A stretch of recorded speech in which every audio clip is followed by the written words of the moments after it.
Everyone, welcome back to another live session. As always, so grateful to be here and be able to chat with the audience today. So let's dive in. Let's have some fun. As always, whenever I come into these live streams, got to warm it up a little bit and allow people to come in. And I know 9 a.m. Pacific time on a Tuesday maybe isn't perfect for everybody, but I'm trying to cast a wide net and just hit this timeline for as many people as possible. So as you're coming into the session, and I'll cue on this just a few times, the warm and fuzzies, you can see me, you can hear me okay. Thank you, Liz.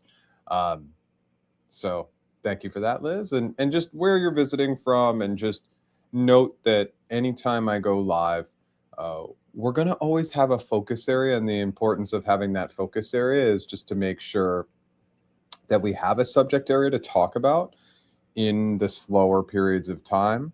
But we'll also just do a more general Q&A. So anything and everything is on the table. And I think, well, this question came up last week. And a lot of times what I'm doing in these live sessions is I'm pulling in a question that was asked in a previous live session so we can make it something that we talk about more broadly. And this is a big one today, how to deal with a bored or uninterested interviewer, because there's a few specific tactics we can use to bring them back into the conversation, do things that are going to set us up for success.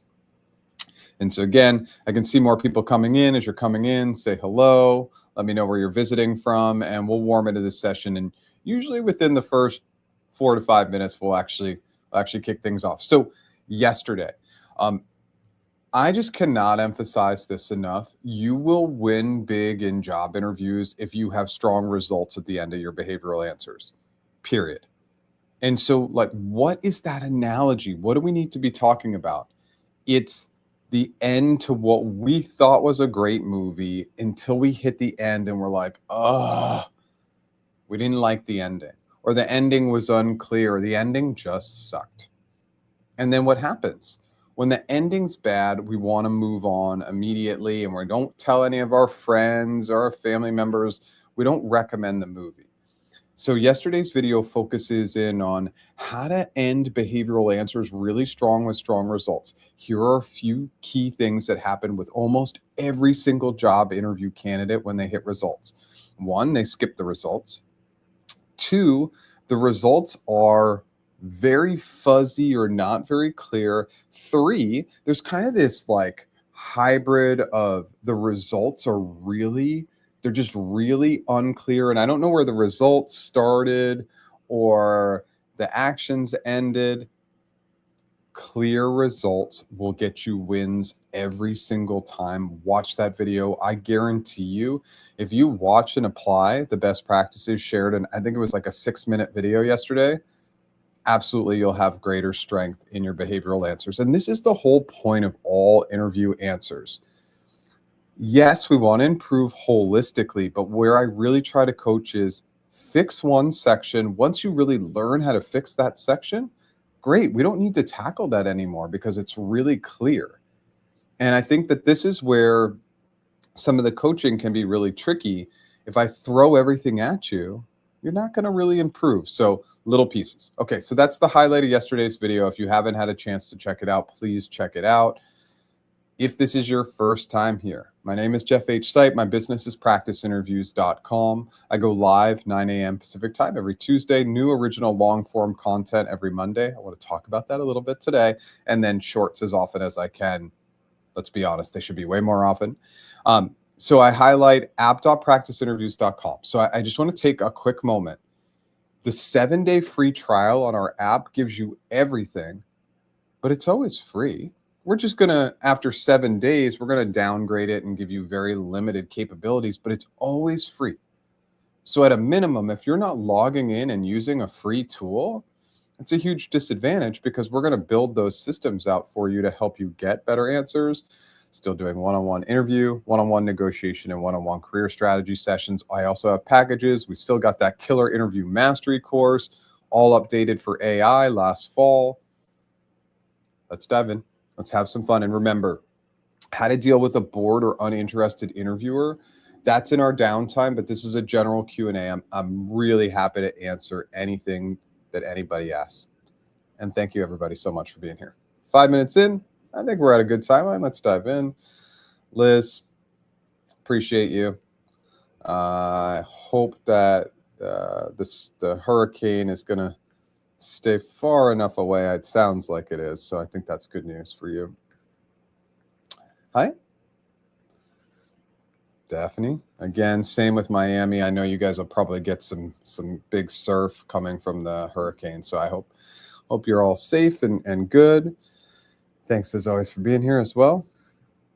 Toronto, my story of Toronto. I had a planned trip to visit Toronto a couple of years ago. Had my Airbnb, was so excited, and I got COVID, and I couldn't go, and I've never been, and it's on my bucket list. So looking forward to it when I can get there. Seattle, everybody knows. Maybe everybody doesn't know. One of my favorite cities in the world. Absolutely love Seattle. For LCS Google role, what should I expect in the first interview after screening interview? Okay, so I'm going to kick that right back. Always, and again, the reason why I do this is I just want you to understand, like, always with abbreviations, we need to basically remove abbreviations from the way that we communicate. And the reason why is people get lost. I know in my mind, LCS, like, yes, it's coming up, but I'm very, very bad with abbreviations in the moment.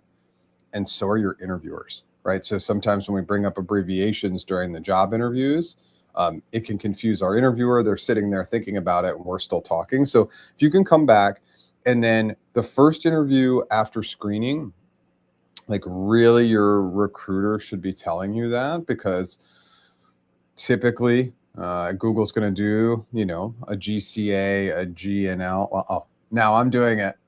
A general cognitive ability, GCA, GNL, the googliness and leadership, and the RRK, the role-related knowledge, and the order of those things. A lot of times it depends on availability. Sometimes the role will predict how that goes. So you'll have to ask them. But if you want more details on this specific role, please let me know. Hey, Jeff, I had 3 big interviews over the last 2 weeks. I feel like I just getting asked questions that are curveballs. Okay. Not all, but quite often throughout the interview. Okay. Great. Well, no, it's not great. We don't love curveball questions, right? Like, when you get something, let's kind of talk about this more holistically. When you get like a curveball question or something you're not anticipating or something you're not ready for, or your brain just absolutely freezes, pause, breathe, and then tell your interviewer, I'm going to take a minute to gather my thoughts and start to think. Of course, and let me do this because I always do this with my clients. You have your pen. You're going to say, let me think about it. But you have written down and restated the question. And then what you look for and think about with the curveball questions is, more broadly, what are they looking for? Are they looking to see how you handle maybe a strategy or process item? Are they looking to see your more broad communication skills, your more broad client-facing skills, etc.? So often we hear these interview questions and our brain stops and we're like, oh no, my brain stopped. So what's the broader theme? Sometimes we're too narrowed in, and there's only like a handful of broader themes within questions. So as you think about that broader theme, it will definitely relax you. Remember to breathe, and then you can handle these curveball questions better. But if you want to throw one of those curveball questions that you got at me, we can try and tackle it together. I'm applying to Meta's rotational product manager program, which is entry level. Okay, entry level. And according to folks on LinkedIn, there's no referrals and does not go through an ATS. Any tips for this? As you know, I'm coming for project management. You're coming from, I think, project management in a non-tech role. Navigating and trying to apply to a program at Meta, it's very difficult to give you coaching on what ultimately is going to stand out in that space, because I'm always going to recommend getting referred. You can't get referred in. Obviously, you just want to make sure that your resume is completely optimized. Your LinkedIn as a backup is also very optimized. So if they're interested, they can learn more about you on your LinkedIn profile. But it's tricky. If it's just a straight application, there's not much I can do to help, because I don't like applications, right? I'm always going to encourage against applications or trying to get referred. So this is a very, very tricky scenario. I also will tell you, like, again, I don't know what they're looking for specifically in a rotational product manager role if it's entry level. But it's obviously going to be very, very challenging, because product managers are really hot. But if they have some learning opportunities and you're coming in with some experience, just make sure that your resume is speaking to the product-based items that maybe they're looking for in this rotational program. That's one other item. And you don't have to overwhelm with keywords, but you can drop some of those keywords in there, especially in the summary section. That's a pretty high level. Let me know if you have more questions.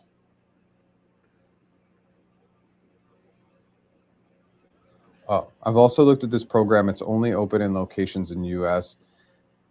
Being in UK, is it worth applying? So, I mean, the short answer is sure. I mean, like, an application's not going to hurt you. I think the likelihood when they see that you're abroad that they bring you into this program is probably less likely. And anybody who's telling you opposite is just they're not being transparent and honest with you. It's challenging when recruiters see applications, or sourcers, or somebody just doing resume screens sees that the experience is coming from abroad. It makes it more challenging. Yes, Aaron. And by the way, Aaron is Hurricane Aaron, for anybody who doesn't know. It's going to miss us, thank heavens. I'm focused on finishing the Anthropic Academy courses, now on my last certification, and building Quiz Genie to test knowledge. Awesome. Cert quizzes were too easy in your opinion. Okay, amazing. Walked away with more good stuff, but I didn't feel like I could just sit down and start implementing. It's amazing how much better Claude has gotten at code, especially infrastructure. Okay. And now you have a full RAG pipeline. Okay. Working proto in just 4 days. I'm tired but happy. Yeah, Liz, and I think, like, for everybody watching and for you, the continued question that we need to ask is, what's your goal, right? So it seems like you're kind of in this hybrid mode of, like, wanting to work on unique projects and do learning and get a full-time job. And so the question is, are these certifications and all these programs and everything you're doing, yeah, they can add value as you get into the interviews.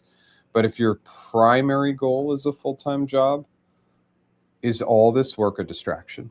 Again, and I'm tough on you. I hope it's okay. We've been through this journey quite a bit, but are you working on the things you don't want to work on in order to get a full-time job? It's just a question that I would want to ask and pose to you, because we can do a million things to distract ourselves. And trust me when I tell everybody in this audience, nobody is better at distracting themselves than I am.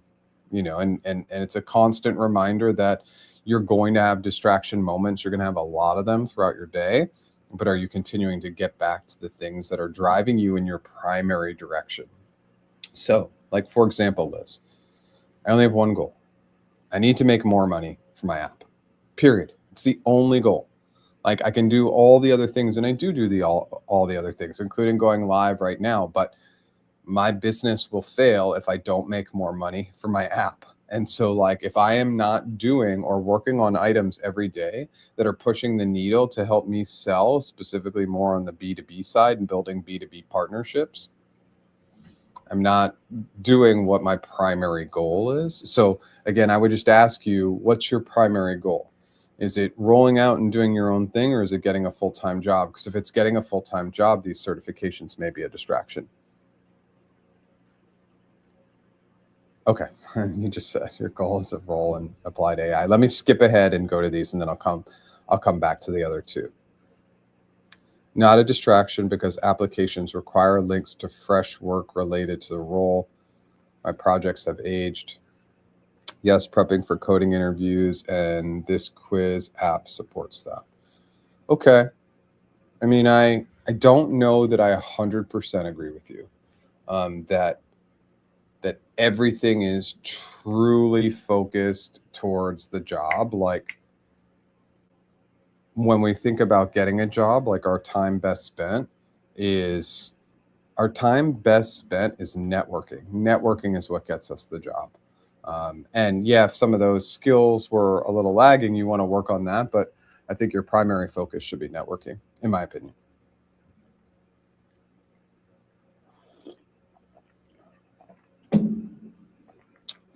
Hard to remember curveball questions, but just oftentimes they don't have to do with the job description or business goals. Okay. You correlate and bring it back to those items. So we're always bringing it back to the job description or business goals, no matter how far it seems off to the side. Like we just want to bring it back to that. So I know that's crazy, but so often we talk about excuse me. My office is so hot right now. I'm sorry. I'm gonna start sweating and having a lot of water. It's this time of year. I have this huge window and it's just hot. So one of the common questions that comes in, like in Google interviews, in their general cognitive ability interview, is open a pastry shop. And right, like that is such a curveball. It's so far outside of the scope of the role. So what happens? People start worrying about like the location and whether they should have blueberry muffins or like chocolate chip cookies. And it's like, well, that's not relevant to the role. If I'm going after, let's say, like an ads role, then I want to figure out how to build the best ads for my pastry shop. Or if I'm going after a more technical role, I want to make sure that the point of sale system is going well, that we're tracking analytics, tracking data. And so these curveball questions, try and bring them as much as you can back to the role. That relevancy will bring about great connectivity. And it's just a constant reminder that interviewers have no clue what they're doing. They're just throwing a bunch of crap at you. They're barely paying attention. So like we need to just continue to navigate the conversation like we're in the job. And we'll probably end up talking about that in a minute. Is LinkedIn the best place to be networking? How receptive are folks to this? Is there other things we should be doing? Okay, Hunter, great question. So LinkedIn is one of your primaries, right? Because it allows you to do active reach out to people. Now, the biggest challenge on LinkedIn is, hey, came across your profile, really interested in your background. Let's hop on a call this week for 20 or 30 minutes. Or your background looks really cool. Here's my resume. Find me a job. That's not networking. That's telling somebody to give you their time or energy or effort. Networking is upfront value. Providing a video, providing an article, providing a best practice, looking through their LinkedIn profile and say, hey, I noticed this on your LinkedIn profile. This small tweak I heard would really help you get more of X or Y or Z. Absolutely, if you are not attending unique type of networking events, so it's not just like, if you go to all the events and everybody's just desperate for a job, it's not going to yield a lot of success, right? So that goes to doing more community service events, more like getting on places like Meetup, where you'll meet just unique people. It's networking in a completely different way. And one of the biggest things, and if you've been here before, my coaching is, if you go to a networking event, if you want to be the most remembered person, don't ask for anything, just go in and help everybody. That's all you need to do. And so much of helping is like, I don't have my phone next to me, but like if the background screen of my phone is actually my LinkedIn profile. So it's a scanner, it's a barcode. So if I meet anybody and they're like, oh, I'd like to learn more about you, take a picture of the barcode, learn about me more on LinkedIn, and let's connect there. And so that's a recommendation where you can start to help people at networking events. But we got to get back to in person a little bit. but it's just on LinkedIn. It's just not an asking game. It's a giving game. And it's a little bit of a long strategy, but it works.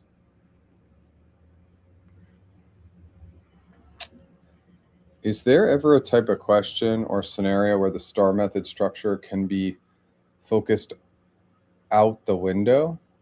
For example, the interviewer feels like it has become more of a conversation.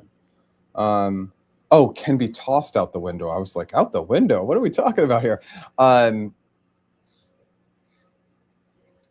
Yes. If it's more conversational, we're definitely not trying to push any methodology. And if it becomes more conversational, we want to probe at what they're looking for. So it's like, oh, Sue, that's really interesting that you want to learn more about how we tested on that specific item. You typically, like when I test in 3 different ways. It's like A, B, and C. Do you want me to talk through one of those specific paths? So if it's becoming more conversational, we want to guide and lead the conversation a little bit to be talking about what they're most interested in. But yeah, of course, if it's conversational, we don't need to be so heavy in the methodology, but we definitely want to understand where they're trying to go. And it's always about leading or guiding down their ideal path, always. And I know this gets annoying to hear me say this every week, but the most interesting people are the most interested. So let's be interested in the direction that they care about, and let's go down the direction they want. Yes, interviewing is a two-way street, but make it a two-way street later. It's their street to start, then it becomes our street later on. And so when they love you, that's when we come in, we ask the tougher questions, we determine whether it's a good fit for us. But on the front end, we're letting them be the driver more often, but they can drive and then we can direct where they drive. I hope that makes sense. There's a lot of these entry-level rotational programs. As a new grad with 3 years of experience in tech, should I prioritize these or where should I go from there? Well, the rotational programs are super cool. Look, I mean, if you're going to get into a rotational program at any one of these companies, it's cool. Like you're going to learn a ton of different and unique skills. You're going to work collaboratively across a lot of teams. So it doesn't mean having a little bit of experience will be something that blocks you from getting one of these jobs. But it's also a little bit dependent on what you're looking for, what your process is, right? And so if you have 3 years of experience, you should also be looking for more experienced roles as well. And of course, if the rotational program is only allowing applications, know that that's a very, very low percentage chance. And so you need to be going after other opportunities as well. Sure. How do you handle hypothetical open-ended questions where you feel extremely stumped or you lose yourself in the answer? Oh boy, I think whoever is here knows where I'm going here. The CFAS method. Not following a method on the hypothetical side is, well, it's crazy.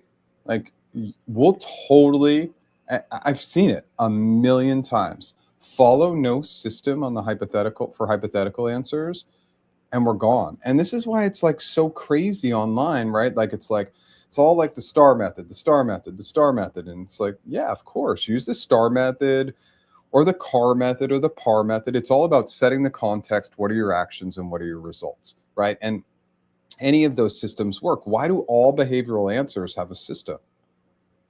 Because we know that systems work, but on the hypothetical side, nobody's offering a system. So when getting hypothetical or open-ended questions, use the CFAS method. First, we clarify. Then we add a framework that's a very simplistic outline of our approach. Then we build in some very specific assumptions so they can get attached here, and then we solve. To go through all the aspects of the CFAS method, while we'll be here a very long time, go to my YouTube channel if you're not already there. And on desktop, if you use the magnifying glass and just type in perfect, you'll see the perfect hypothetical answer where I walk step by step how to use this system. But it's absolutely critical that you use a system when answering hypothetical questions. And I'm going to do it. I shouldn't, but I am. We are the only tool in the entire world. It's free to use. We're the only tool in the entire world that will teach you that system on our app. And so again, it's free. So use it if you like, but you have to go in with a system. That's so critical. Then, how do you answer a question you don't know the answer to? Well, again, we're going to write down and restate the question, make sure we're answering the right question to start. Then we're going to tell our interviewer, Sue, and say, hey, Sue, I'm just going to take 1 minute to gather my thoughts. And then the first thing we do is we take a breath, and then we think more broadly and more holistically. Again, is this a question about communication, strategy, process, client relationships, whatever it might be, legality, marketing? And then when we look at it more broadly and more holistically, that's where we start to have way, way more success. I think it's the niche down that we get stuck in. If we kind of zoom out and look more broadly, that's what really helps. And then sometimes we don't have the exact answer. We have an adjacent question or an adjacent answer where we say, hey, Sue, the way I see this question is it's more broadly about communication. I don't have a specific example for this communication tactic, but I have a more broad example of a really great time where I had to use my communication skills to solve a problem. Is it okay if I share that example? So we're still getting at the core function of what they're asking. We're just zooming out. And then on the hypothetical side, the reason why people get stuck is because they're not solving like they're in the role. I don't care how crazy the question is, solve like you're in the position, and all of a sudden things get way easier. Solve like you're in the position using the CFAS method.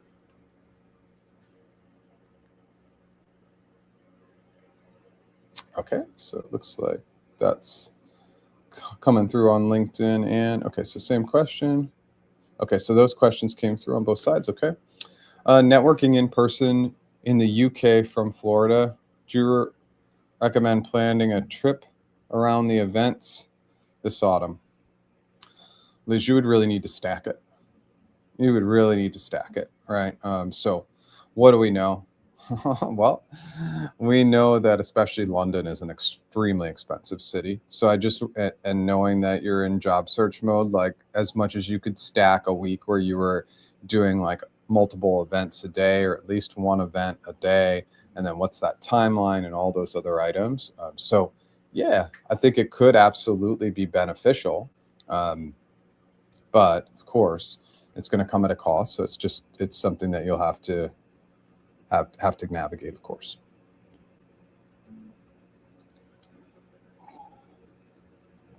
Yeah, I mean, that goes back to LinkedIn. But Liz, the biggest thing here is like you have dual citizenship, right? So you have to announce that for them right away and say, hey, whatever your approach is. Now, of course, we're doing a giving approach, but on your LinkedIn profile, I'm a little worried about confidentiality, but I don't think it's a big deal. But on your LinkedIn profile, you might want to put in your headline dual citizenship or something like that, just so they know. Because the second they see anything in the US, that might get them running for the hills. So that's something to note, or something you can be noting in your profile. Something to consider. We can keep talking about it if you want.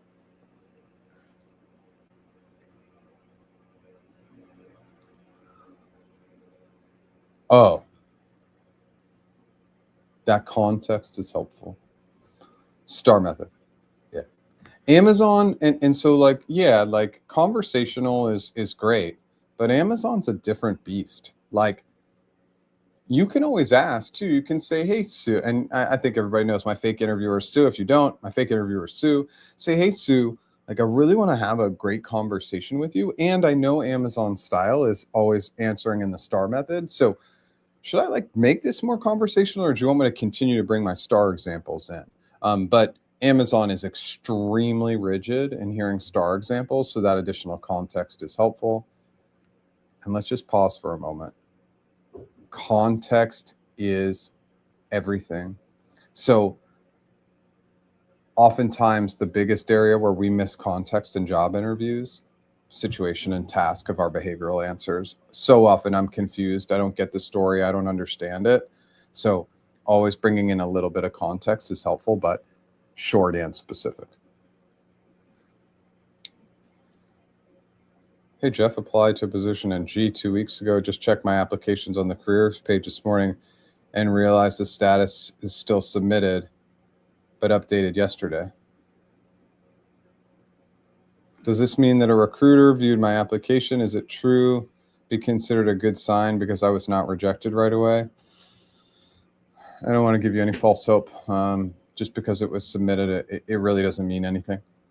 So I know I just don't want to get your hopes up just because, Thomas, like I don't see a great translation from applying to interviews or even a recruiter screen. So I can't give you like a full positive sign on this one, unfortunately.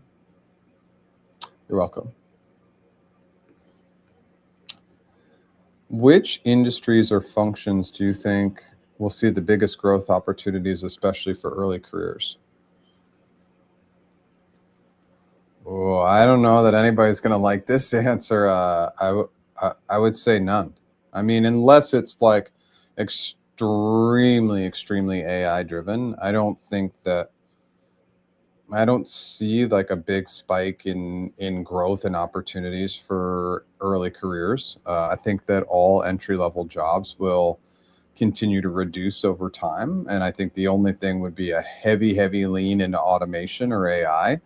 And I think what we're going to see more of an entrepreneur, solopreneur job landscape. You're going to see content creation just continue to rise and rise and rise, because that's going to be one of the best ways to make money. But I don't see any industries that are like trending in a positive direction. I don't believe that that's the future state.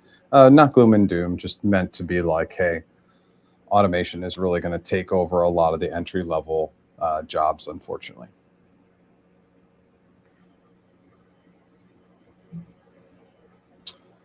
How would you navigate a Google account strategist interview with management? Do you have any advice or perspective or insights to share?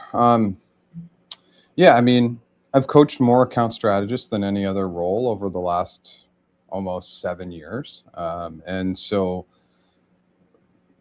the interviews are all the same for account strategists. It's all about your ability to share examples of times you've prioritized, times you've helped clients, times you've worked with internal stakeholders, and flipping it. How would you handle helping a client whose ads are underperforming? How would you prioritize or manage multiple clients at the same time? How would you work with internal teams to deliver best practices? It's very thematic.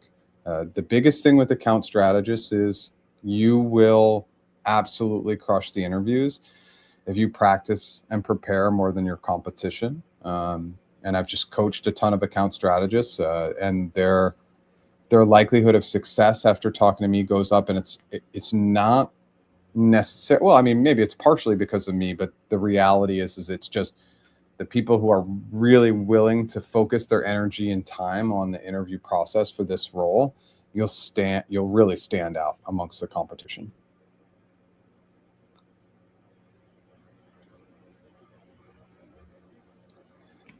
Yeah, agreed. London is expensive. Being a resident, leaving has becoming. Yeah. Okay. Yeah. Yeah, it's interesting. It's there in the top section. Oh, okay. Okay, good. I appreciate your feedback. You're right. I'm a very creative person and I love new projects, but I'm practicing interviews, coding, networking, doing all the things as well. The good news is that with the help of AI, I can do both in the same week. It's not an either or, nor should it ever be, Liz, right? Like it should definitely not be an either or. Like this has to be, and I would do the 80-20. I would spend 80% of my time networking, doing the job stuff, and I would spend 20% of my time learning. It sounds like it's more of a 50-50 or that you're hedging a little bit more on the learning side of things. So I would start leaning more into the other side. This is the push, everybody. We hit mid-August through like November 1st, November 15th. This is going to be the heaviest hiring time of the year. Historically, it always has been. So it's time to get after it.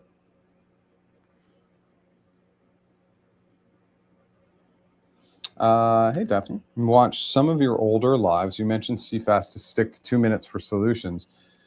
Is the 2 minute part per solution? Can you give an example of a solution you would provide? Ooh, okay. Let's see. For opening a coffee shop for a PGM role. Yeah, I don't know that I want to spend 2 minutes on it in a live session, but if I'm thinking about a program management role for a pastry shop, and we're going into solutions, right? So solution is just the component after you've clarified, introduced your framework, introduced your assumptions. And I might say, Sue, the best place for us to start is to start with goals and objectives. Is that a good place for us to start? So thinking through opening this pastry shop, I'd really want to understand, first of all, my goals from a online versus in-store piece. We have to break those apart. So some of the things I'd be thinking through are, how can I create a very maybe low-hanging responsive app that we can start to build out, maybe a delivery service. I'd start thinking through a website and how I do the online portal. That's going to be half of how I push and look at the revenue. Then the other side of how I'm looking at it is in-store optimization opportunities. So how I'm looking at A, B, and C. Then we have to look at the goals in terms of product types. And we'll look at that by doing A, B, and C. And then we want to look at overall infrastructure and staffing. And we're going to look at that from an A, B, and C perspective. I think we've hit a good stopping point. The next items we probably want to start to think through are, we really want to look at, well, how are we bringing in the resources and looking at risk? Is that a good next step for us? So I'm really going programmatic, right? We're looking at goals and objectives, resources, risk. You're going to bring in timeline and budget, other stakeholders, investors. Obviously, vendors are going to be really critical here as well.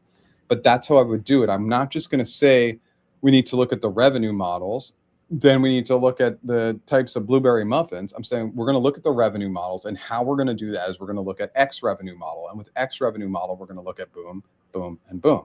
Then we're going to look at B revenue model. And how we're going to look at B revenue model is boom, boom, and boom. So I'm telling you what I would do and then how I would do it. It's a lot, I know. I hope that helps, though. I went through the recruitment process for Google Cloud. It's been more than a week since my last interview. How long does it normally take to hear back? Well, this is just the process, unfortunately. It's terrible.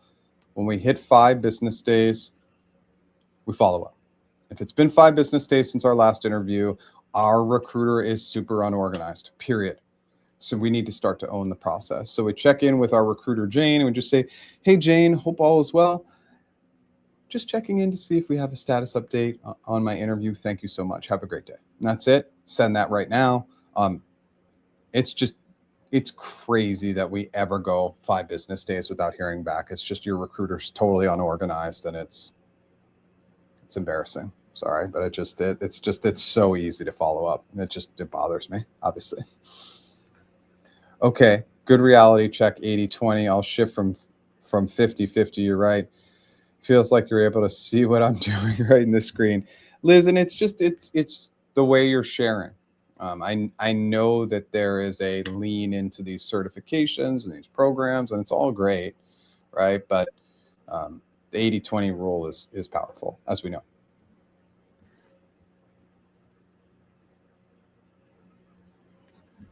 How do you navigate what framework to set, what to focus on, setting your CFAS? Does that make sense?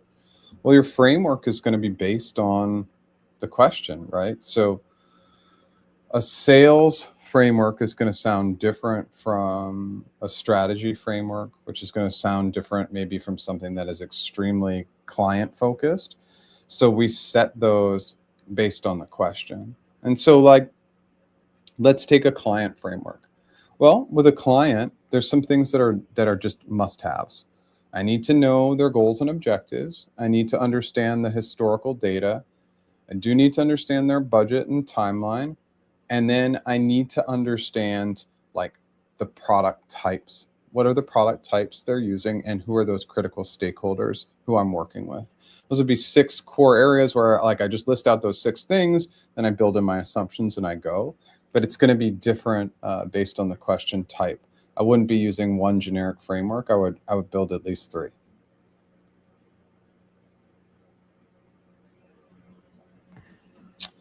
I read on LinkedIn that Shopify started including coding questions in product manager interviews. We start seeing that in other roles too. And how do we prepare? Is it more learning AI prompts, or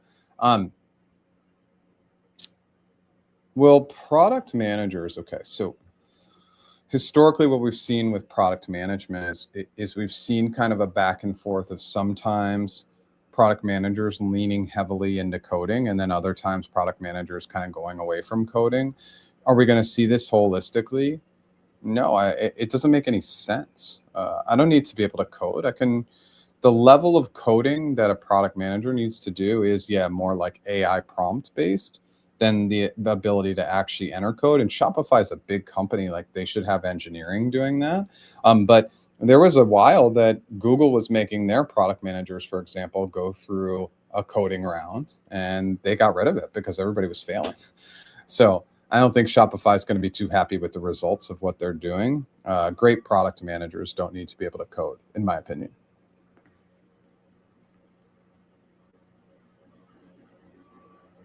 It's the biggest piece of advice you'd give for the account strategist role. I have an interview with the hiring manager on Friday. Use it. app.practiceinterviews.com. It's free. I mean, that's like kind of the biggest recommendation I can give, because it's a free tool and it will teach you. You can throw in the account strategist job description. It will kick out questions and give you modular feedback that will break down the answers for you. I push the app all the time, and people don't use it, and I don't really get why.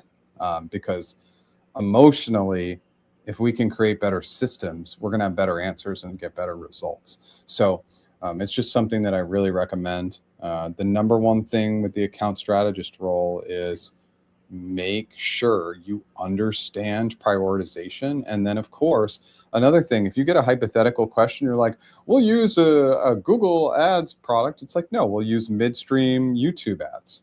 Like, you got to give them something specific to build off of. And then with hiring managers, I love to end those interviews with, what do you love about the company? What do you love about the role? What do you love about your team? And to the extent you can share, what's the coolest thing you're working on right now? Love, love, love, cool. And they walk out and they're like, oh, I really love that candidate. They were really cool. It's just a recommendation. Not everybody likes it, but my recommendation with a hiring manager especially. I feel like interviewing and getting a job has never been so hard. I feel like it was a lot easier in the past, but perhaps I'm wrong. You are 100% right. 100%. It is way harder now. And by the way, it's only going to get harder. There's going to be less and less jobs. It's going to get harder and harder. So you're here now. You're taking that right step. The amount of time we need to spend to really up our interview game, it's less time than anything else we would need to put any time into. But we still need to put the time there. But yes, it's definitely getting harder for sure. Yep. All these recordings, second it ends, it'll be up on YouTube to rewatch.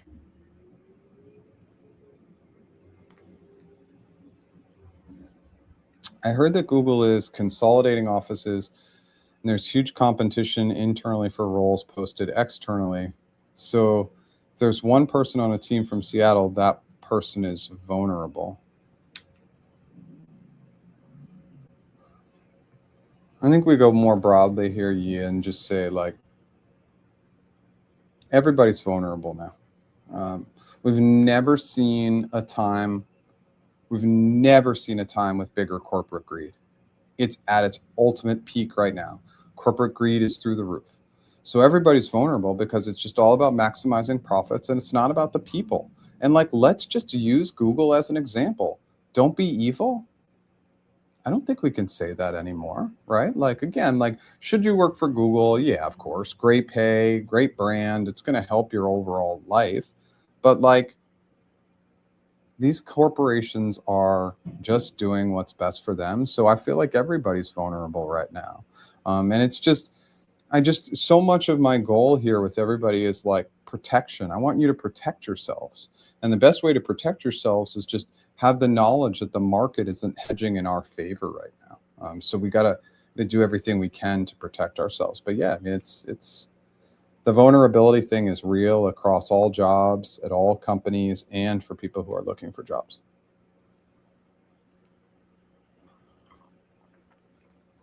Hey, applied for a position at Google a few weeks ago, completed the regular assessment, and my application status has shown in review since then. Recently noticed that the same role has been reposted, but I don't have any communication from my recruiter or hiring manager. There's no recruiter listed for the posting. How should I interpret this? Does a reposting mean my application is unlikely to move forward? Could I still be under consideration? You might still be under consideration. Usually at the 3 to 4 week range, if you haven't heard back, they've moved on. There's nothing you can do. This is the real ambiguity of the process that has made a lot of people applying very upset that they are not fully transparent. And maybe they are. I don't know, because I've never taken the GHA, the Google hiring assessment. But usually when it's 2 to 4 weeks, the likelihood that they're going to move forward is pretty slim. Keep your hopes up, but I'm not sure that they'll move forward. Okay. We are out of questions. So let's just take this downtime to talk a little bit about how to deal with a bored or uninterested interviewer. Talk through that for a couple minutes, and then I'll take any additional questions, and then we'll end the session today. So how to deal with a bored or uninterested interviewer. So there's a couple of different things. One, our interviewers are going to be way, way less bored if you talk in what's in-house. So on the behavioral side, what did you do supported by how did you do it? The how starts to dig into their memory. It makes you memorable, and it's good and better storytelling. On the hypothetical side, when you get to the solution, what would you do supported by how you would do it? Especially hypothetical, they start envisioning you doing it for their job because you're answering like you're already in the job. So how will always be the number one item to make them less bored or uninterested. If they are so bored or uninterested, or they look like the thumbnail that I put on this, and I have to like tell this joke to the audience right now. When I was doing the thumbnail for this, because I'm looking at this woman yawning in the thumbnail, I was just nonstop yawning. And so it was just kind of, it was cracking me up, but it was a side tangent. So they're yawning, they're bored, they're distracted, like clearly like they're maybe on their cell phones. Sometimes when the interview is going so bad, they're so bored, they're so uninterested, we stop the interview and we go, hey, Sue, I don't believe I'm doing the best job of getting you connected to what I'm saying. Is there anything that you would recommend or suggest I do to get you more excited about my candidacy? Anything else specifically you want to talk about? Hey, if you keep pushing through a bad interview, it just won't end well. So sometimes we need to have that pattern interrupt where it's like, boom, we interrupt the pattern, we break them out of their pattern, their sleepiness, their uninterest, and we bring them back into the interview. The second one is very scary and hard to do. But the reality is if we keep pushing against something that's not going well, it's just not going to end well. Those are a couple of high-level ideas or tips. Based on your recruiter experience, on average, how many interviewers make it to the final round for one role? Well, I would say final rounds, plural, Daphne. And typically I was seeing like 3 to 5 make it to the final rounds. So like maybe 10 would make it to the phone interview. Like maybe it's 15 to the recruiter screen, 10 to the phone interview, 3 to 5 to the final rounds. Is pretty typical. Usually when you're getting through all the interview rounds, you're only competing against a handful of other people. It's not a ton of other people. Why? Because it takes time and money, resources to do a ton of interviews. So when you get through the entire slate of interviews, at the end, you're not competing against a bunch of other people. But if they say they're not stack ranking, they're always stack ranking. They're always evaluating you against others. Why? Because human psychology, we can't remove how you stack up against others. And that might just be anybody looking at my content, you're thinking about, how do I stack up against others? How do you like my style versus others? And you can't help but look at other people's content and ask, well, is their content better or is Jeff's content better? Like it's just a question like that we naturally do in our brains. All right, everybody, let's do this. We're at it. Oh, no, there's another question. Sorry. Will we see the day where interviews are conducted by AI? I hope so. Yeah, I hope so. Why? Why do I hope for that? Fully attentive, always on time, and immediate feedback. So yeah, absolutely. I hope we interview with AI. Humans are the worst. They're the worst when it comes to interviewing. They have such a narrow lens. They want to solve. They want to see the answers through their own lens. They're distracted. They're bored. They're checking their email. They're hungover. They're sick. They're tired. There's a million things going on that make them not as effective as AI. Now, I don't think AI should do all the interviews. I think AI should do the majority of the interviews, and then boom, we're in person with the hiring manager. Always in person with the hiring manager. Like, I really wouldn't hire anybody at this point. I do all AI interviews, and then boom, last thing, hiring manager in person. They can get that energy, they can get that feel, and ideally within the next year, my AI agent is talking to the hiring manager's AI agent. The AI interviews confirm that I'm really strong. And then the agents say like, hey, this is on paper. All the things look like a really good fit. And then I meet them in person. That's my ideal state. So yeah, I'd love to see that.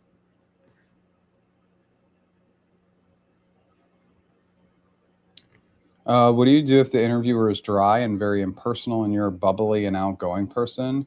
So it makes it feel uncomfortable and that your personality can't shine. So you don't want to overwhelm them. We have to mirror them. But the goal is to bring them to our level always. So with mirroring, we mirror their personality type, but then if we're bubbly, we bring them up a little bit and we start to engage them and bring them up so they are mirroring us.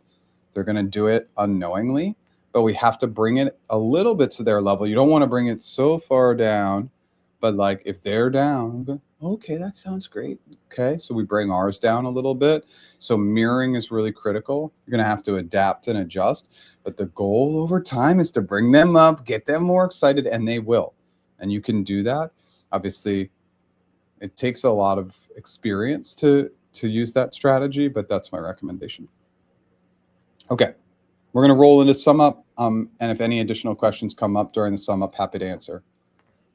If you sign up for a 7-day free trial, it's free. After those 7 days, it's still free. We just remove some of the bells and whistles, right? But we still allow you to practice. If you are not using a system in all aspects of your answer, STAR method for behavioral questions, CTT for common questions, CFAS for hypothetical questions, not following a strategy, a system, a process for all interview answers, you're going to fall apart. Follow a system, it works, and all those systems are in the app. I'm still doing one-on-one interview coaching, one-on-one negotiation coaching, one-on-one career strategy sessions. We have packages, and we have that interview mastery course, which was all updated with AI modules last fall. I go live 9 a.m. Pacific time every Tuesday, new original long-form content every Monday, which is performing so poorly that I am really thinking about not doing it anymore because it's a ton of time and energy, and the shorts are doing way better. So I'll continue to get feedback on that, but I'm really thinking about ditching long form content. I'm seriously considering it because it's just effort for results is not worth it anymore. And then I'm going to try and do as many shorts as I can. If you liked what I did today, please smash that like button. If you've never subscribed, consider subscribing. I will be back next week. I don't see any time. I'm going to have a block out coming sometime in September, but I should be rolling for the next bunch of weeks on these lives. So I think it's going to be, maybe it's only one block out in September. So I think for the rest of this year, we're going to roll pretty heavy with these lives, probably to mid-December. So I'll be back pretty much every week except for one or maybe two. Thank you, Daphne. Thank you, Liz. Maybe just do a long form less frequently. Yes, that's a great piece of advice. Thank you. It's something that I consider, maybe going back to every 2 weeks like I was doing. Maybe that's a good move. Thank you for that feedback. Thanks, Edward, for being here. Absolutely. Good luck on Friday. Go crush it. Use the app and practice. Thank you all so much for being here. I appreciate you. And my office is hot today. I'm sweating, so I'm ready to go, but I'll be back next week. Thank you so much.